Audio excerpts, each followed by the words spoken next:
И сега една дигресија, да кажам. Ќе ми дозволиш, ако личи.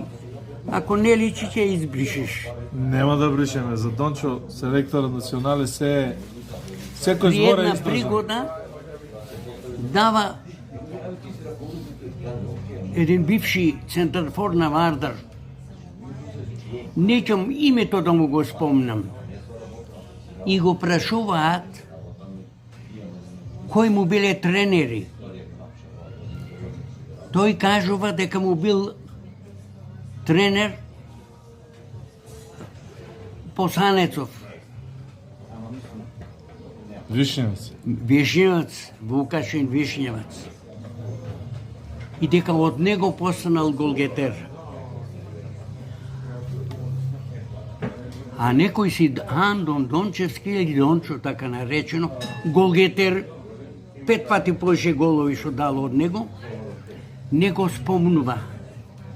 Јас ќе му додадам на тоа што кажа дека од Вишневец постанал голгетер. Ја мислам дека Усеин, тој што го одржаваше теренот, најмногу го учеше него. Оти кој ќе останеше на тренинг повеќе од 16 метра, ќе дојдеше и Усеин да ми рече, а ја тренер, ќе дојдеше да ми рече, бе, Донче, рече му, бе, да престане, а он на 16 метра, дупки, како да провеđал на некој трактор. За помошното игралиште збори. На помошното зборувам. Вика, немам време да ги пополнам дупки, утре, вика, треба да тренирате.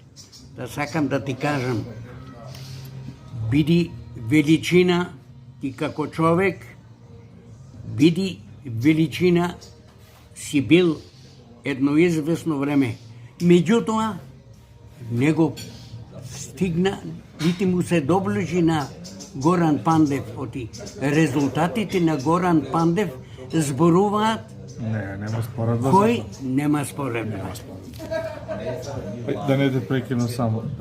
И мислам дека, да го кажеме моето мислење пред камера, јас сум цел живот исто со фудбал. И сум играл, и сум следел, ги знам сите горе-доле историографии на сите звезди, на Најделски, на Панчев, на Чоко, на Цапар, со Цапар сме биле другари. Значи, си зидам за право, како ти што кажеш, дека имам право да кажам. Да. Може и да сгрешам, ама ако сум со ни растел 10, 20, 30 години, и да сгрешам, сигурно повеќе ќе видам од право колку да сгрешам. Човешки е да се сгреши. Да. Значи, една работа е да останеш у фудбалот, еве како што си ти, со сите параметри.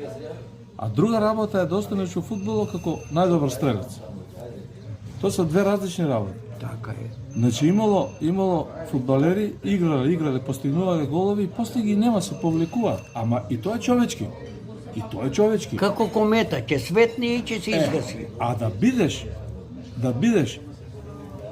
еве јас ќе бидам отворен, бидејќи зборуваме за Дарко Панчев, да бидеш 3 пати во Вардар и да бидеш спортски директор кога се продава помошното игралиште и да не ти интересира ништо за тоа, за мене тоа не е уред.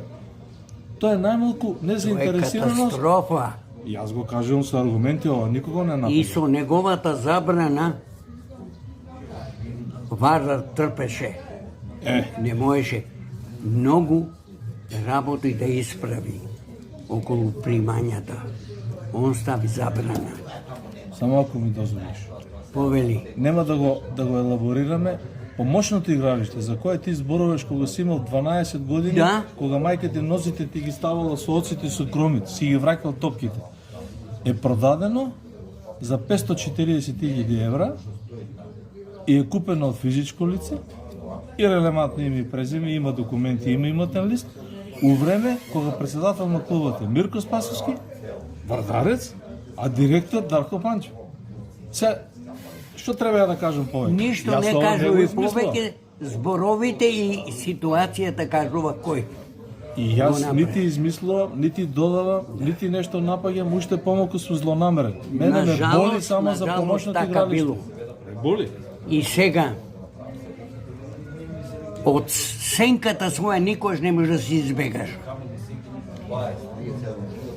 Да не присуствуваш на едни успеси Вардарови, што излегува како птица, Феникс, Нема да не никаков се резон. радуваш. Нема никаков резон. Нема никаков резон. Не, нема.